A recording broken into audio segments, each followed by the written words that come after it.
Hello guys, in this video we are starting with a very important topic as far as boards are concerned, and that is transformers.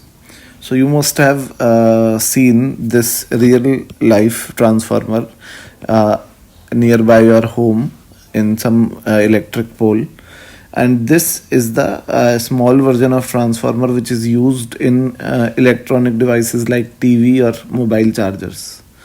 So this is these are the practical pictures of transformer. Now, what is transformer? Transformer is a device which is used to increase or decrease the voltage levels of alternating currents. Now, let me tell you that the electricity which is being produced in powerhouse is produced at 440 volts alternating currents, and when it is being delivered to our home, then it is delivered at 220 volts. So this is done by a transformer, and this is a step down function. The transformer which decreases the voltage level is known as step down transformer, and the transformer which increases the voltage level is known as step up transformer. So the transformer which we see in our electricity supply, this one is a step down transformer which steps down a 440 volt alternating current to 220 volt alternating currents. And the principle of transformer is the principle of mutual induction and the construction. Now, in construction part, if you are drawing a well labeled diagram, then you need not to write the construction.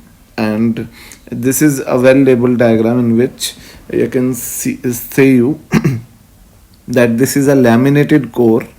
What is laminated core? I'll be discussing in detail in the later part of this video.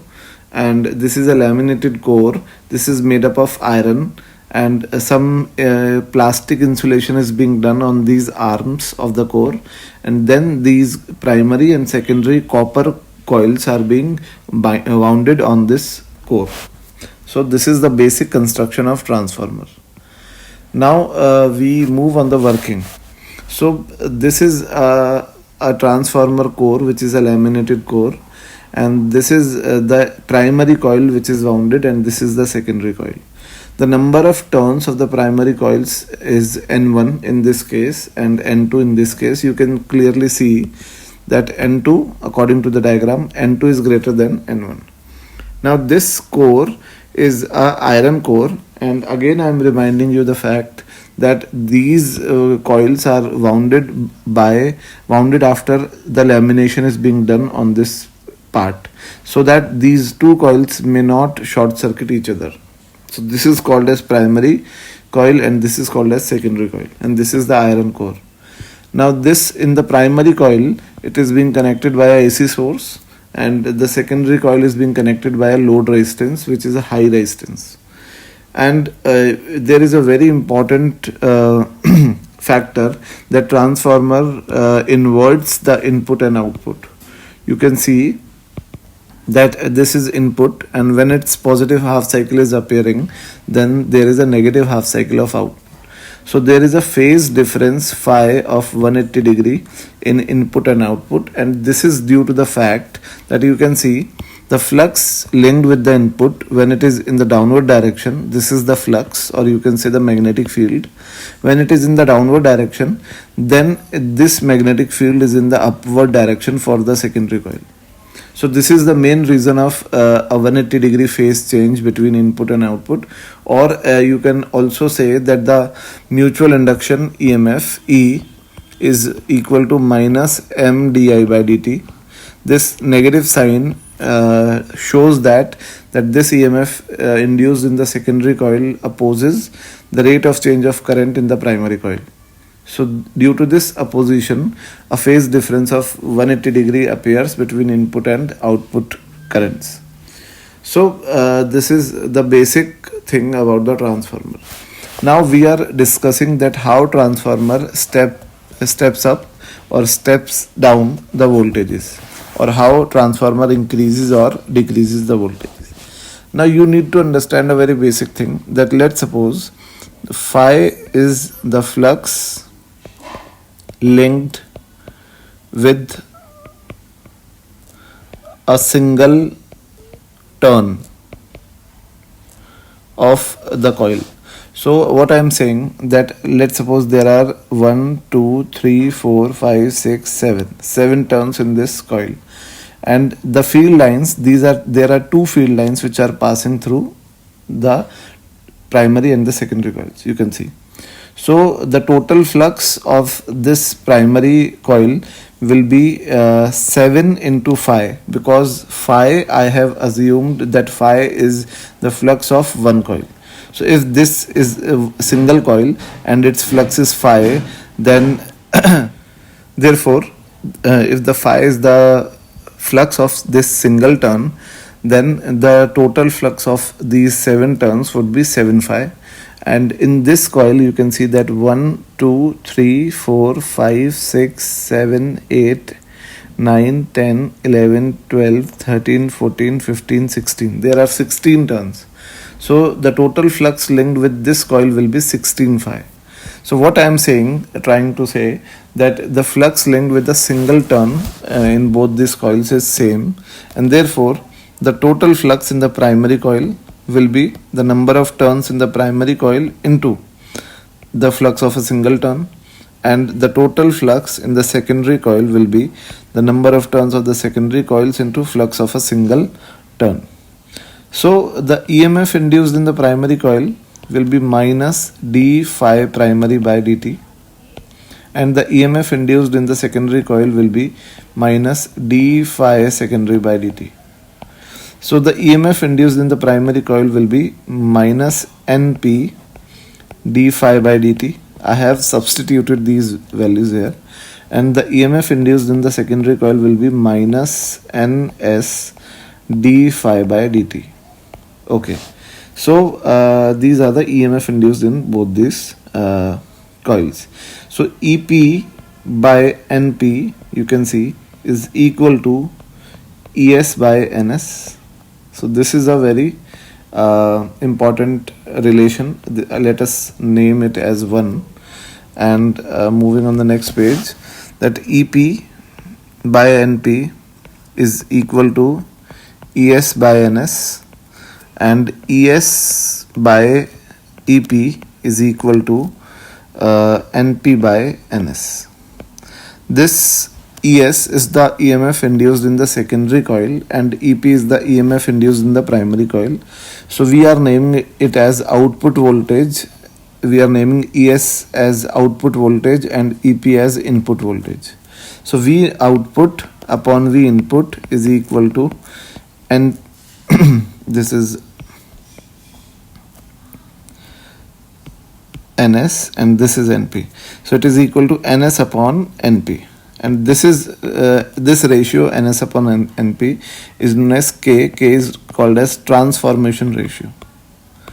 This is transformation ratio.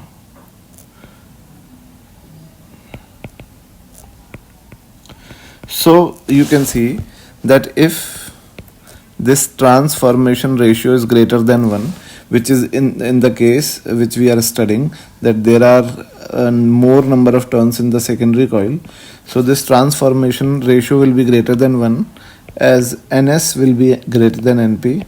This factor can be controlled by the user, so V output will be greater than V input. So this type of transformer is called as step up transformer. And if this K, which is the transformation ratio, K, if K is less than 1, then NS will be less than NP, and therefore V output will be less than V input. This type of transformer is known as step down transformer. So by controlling the number of turns, we can control the voltage level of output and input. So this is the basic functioning of the transformer. Now let us move further, that if the efficiency of the transformer is 100%, neta is efficiency. Now what I mean by efficiency is the fact that how much input power is being used in the transformer and how much output power is being delivered by it.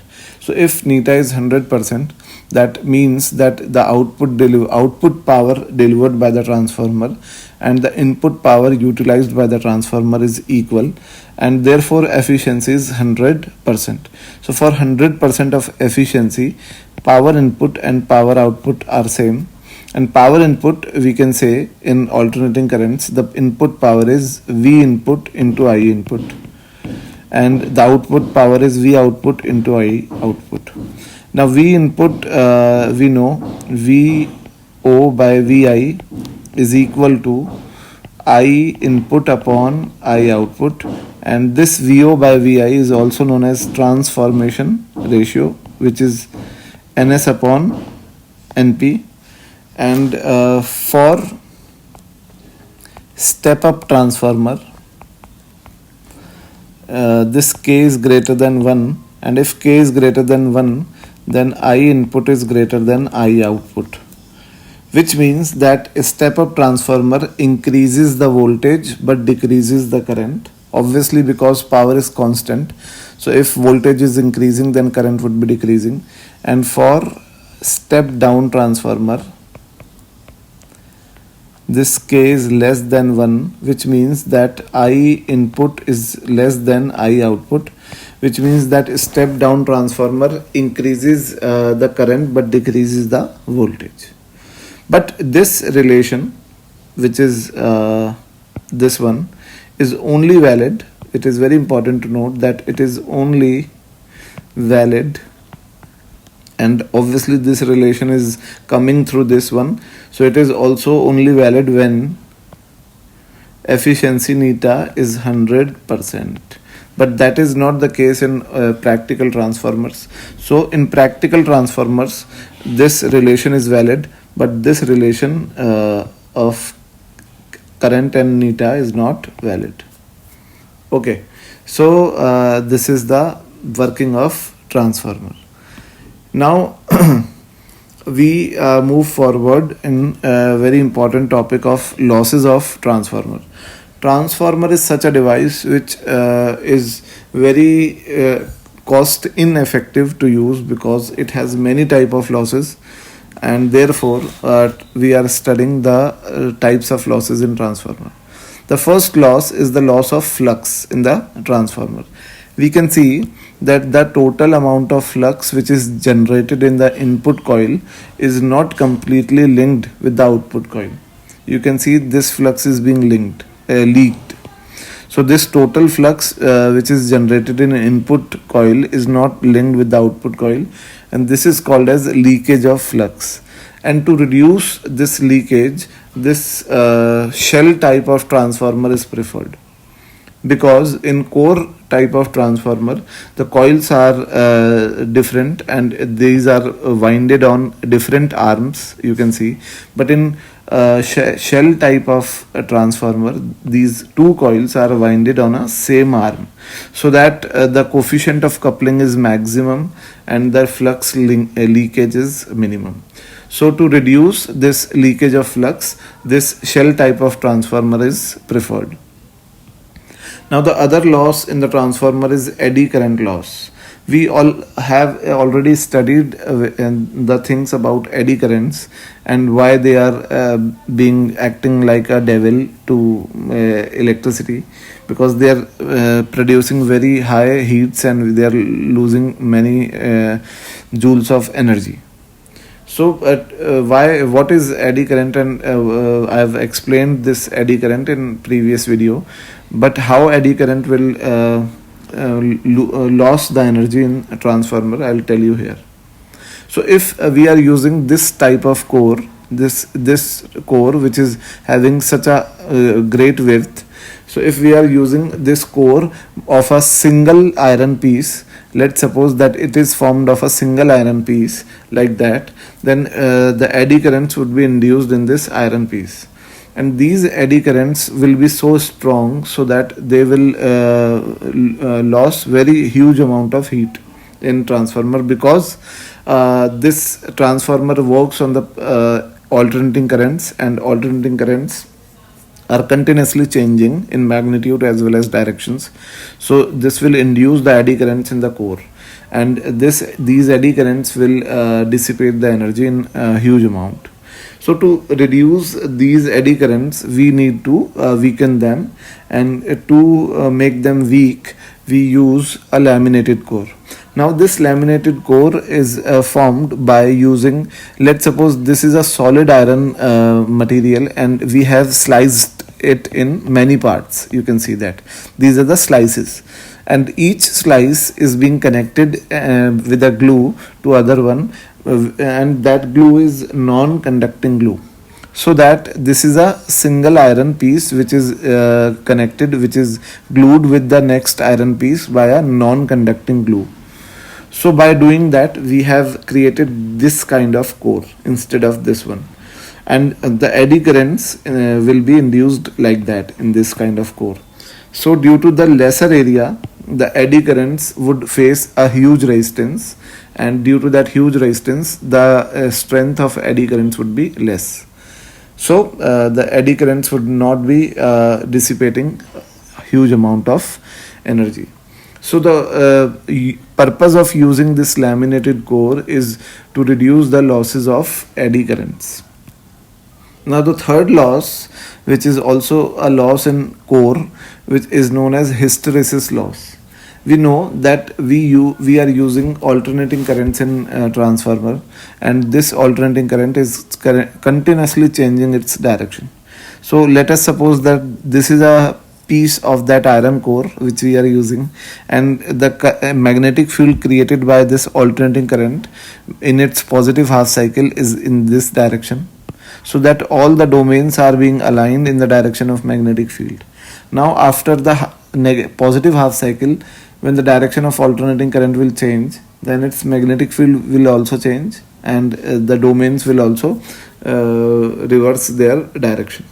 So this reversal of domains is done at a very high frequency, as we all know that the supply frequency of alternating currents in our home is 50 hertz. So this will be done at a very high frequency, and due to the continuous direction reversal of this domain, there is a loss of heat inside the material of the core due to the reversal of the domains. So because domains are not able to rotate easily, and they are being bounded by all the atoms and materials of the solid iron core, and they are moving very restrictedly. So due to their restricted movement, they lost a huge amount of energy in the core. Now to reduce this kind of loss in the core, the material of the core which is selected for making the transformer is of the soft iron material, because the hysteresis curve of hard ferromagnetic material, hard iron, is having a huge area, and we know that the area of this hysteresis curve will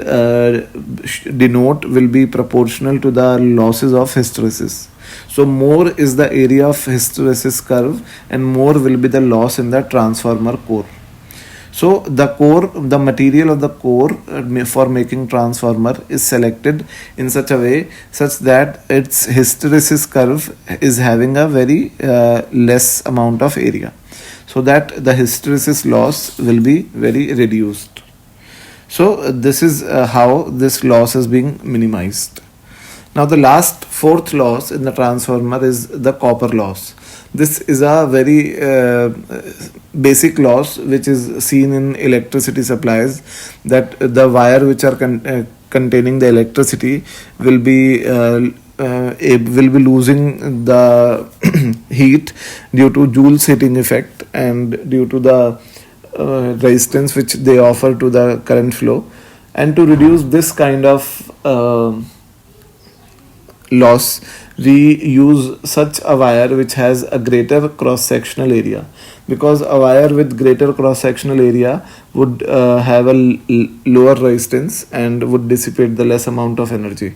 But we cannot change the length of those wires, because if we alter the length, then the number of turns would also be altered, and then altering the number of turns would be altering the functioning of transformer, because the step down or step up functioning of transformer is completely dependent on the number of turns.